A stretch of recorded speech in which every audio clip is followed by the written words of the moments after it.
క్రీస్తు ప్రభువు 2 మేకులు పీక్కోలేంది. ఎందుకంటే మన అతిక్రమ పాపములను ఆ శిలువ మీద మోస్తున్నాడు. ఆయన మోసాడు కాబట్టి, ఆయన రక్తం చిందించాడు కాబట్టి సర్వమానవాళికి ఈరోజు విమోచన.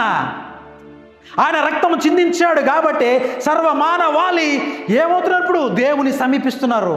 నీలాంటోడు నాలాంటోడు అతి దుర్మార్గమైన పాపములు జీవించిన వాడు ఆ శిలువను ధ్యానించినప్పుడు, ఆ శిలువ వద్దకు వచ్చి మోకరించి పశ్చాత్తాపంతో వేడుకున్నప్పుడు మనము క్షమించబడుతున్నాం.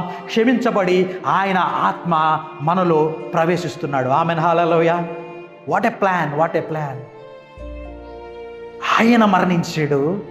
ఇంకా మానవులు పాపము అనే బంధకాల్లో ఉన్నారని, శరీర క్రియలో నలిగిపోతున్నారని, శరీరానుసారంగా జీవిస్తున్నారని, ఈ శరీరము బలహీనమైనదని చెప్పి, శరీరము ఆత్మతో పోరాడాలని చెప్పి, ఆ శరీర క్రియలను చంపాలంటే ఆత్మూలంగానని చెప్పి ఆత్మను మనకు అనుగ్రహించాడు. ఆమెన్, హల్లెలూయా. పాప పరిహారము జరగకపోతే ఆత్మ ఎలా వచ్చేది మన మీదకి? పాత నిబంధనలో కొంతమందికి ఆత్మను అనుగ్రహించాడు దేవుడు. ప్రతి మనుషుని మీద ఆత్మ ఉందా?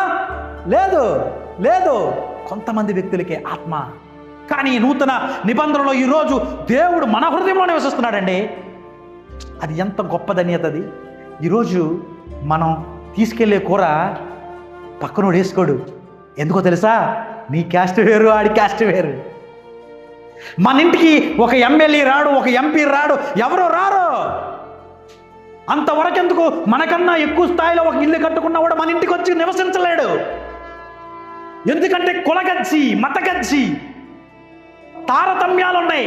కానీ ఈ లోకాన్ని సృజించిన ఆయన నీ హృదయములో ఉండడానికి ఇష్టపడుతున్నాడు. ఇంతకన్నా గొప్ప ఏం కావాలి మనకి? ఆమెన్, హల్లెలూయా.